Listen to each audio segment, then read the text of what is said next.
It happened in just 10 seconds, but those 10 seconds were enough to change the way everyone at Westbrook High saw Emily Parker forever. The hallway that day was alive with the usual noise of students talking, lockers slamming, and footsteps echoing. But the moment Brad Keller's hand landed on Emily's shoulder, the air seemed to freeze. Nobody had ever seen her react before, at least not like this. Emily had always been the girl who stayed in the background, never raising her voice, never attracting attention. She had mastered the art of being invisible, a skill she developed after years of keeping her head down at home and at school. Her father had walked out on the family when she was only 8 years old, leaving her mother to work 2 jobs just to make ends meet. Emily had taken on the role of caretaker for her little brother Noah, cooking meals, helping him with homework, and making sure he was safe. She had no time for drama, no energy for confrontation, and no desire to be noticed. But in high school, silence is often mistaken for weakness, and weakness attracts the wrong kind of attention. Brad Keller was the kind of boy who thrived on making others feel small. Tall,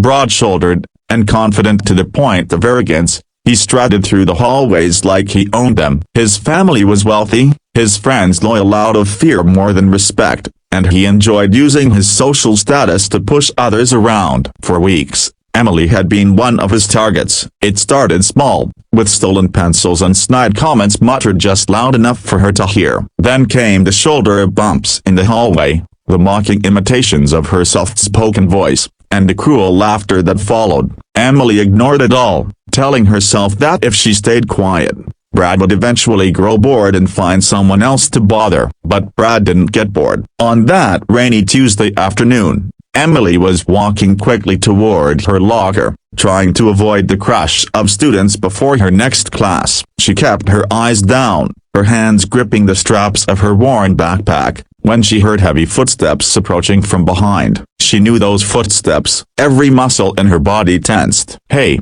Parker." Brad's voice came from behind her, low and smug, a sound she had learned to dread. "Where are you running off to?" Emily kept walking, her pace steady, her heart pounding. She could hear the smirk in his voice, the promise of trouble in his tone. She didn't answer. Brad's steps quickened, and in a single careless motion, he reached out and grabbed her shoulder. That was the moment everything shifted. The students nearby stopped mid-step, sensing the tension like a sudden drop in temperature. Emily turned her head slowly until her eyes met Brad's, and in that instant, something inside her that had been buried for years came awake. Her mother had insisted she take self-defense classes after a frightening incident the year before when a stranger had followed her on her way home from school. At the time, Emily had gone along with it reluctantly, thinking she would never actually need the skills she was learning. She had spent months practicing how to break grips, how to use someone's momentum against them,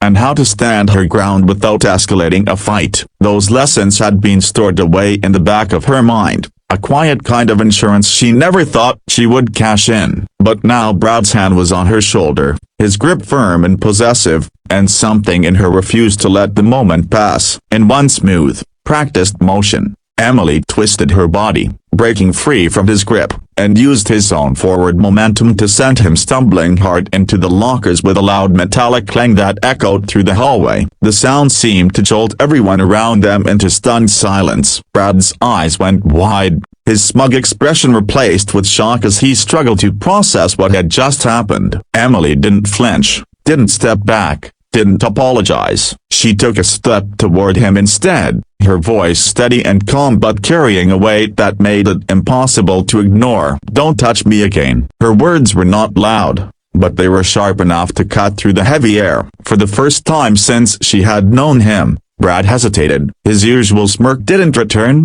and his usual quick comeback never came. The hallway seemed to hold its breath, every student present realizing they had just witnessed something rare. 10 seconds. That was all it had taken for Emily Parker to completely rewrite the way people saw her. Word of what happened spread through the school like wildfire. By lunch, every table was buzzing with the story. Some students exaggerated it, claiming she had thrown Brad halfway across the hallway. Others whispered that he had been too embarrassed to fight back. Whatever version they heard, the truth was the same. Emily had stood up to Brad Keller and won. After that day, Brad kept his distance. He avoided her in the hallways, never made eye contact, and never spoke her name aloud. His friends teased him about it, but he brushed them off with forced laughter. Deep down, he knew she had taken away the control he once had over her, and there was no way to get it back. Emily didn't become a different person overnight. She didn't suddenly seek out attention or transform into one of the loud,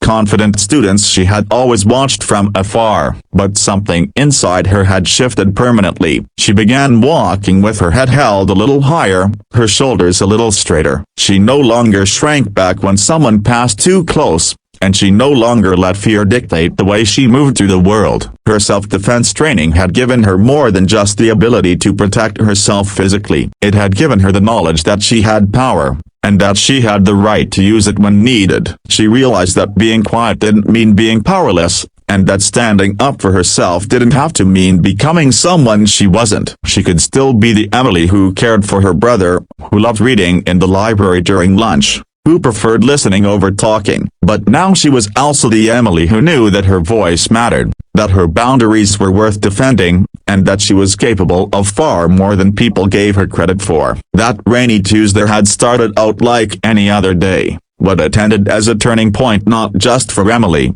but for anyone who had ever watched her fade into the background and assumed she would always stay there. She had proven, in front of everyone, that it doesn't take years to change your story. Sometimes, all it takes is 10 seconds and the courage to use them.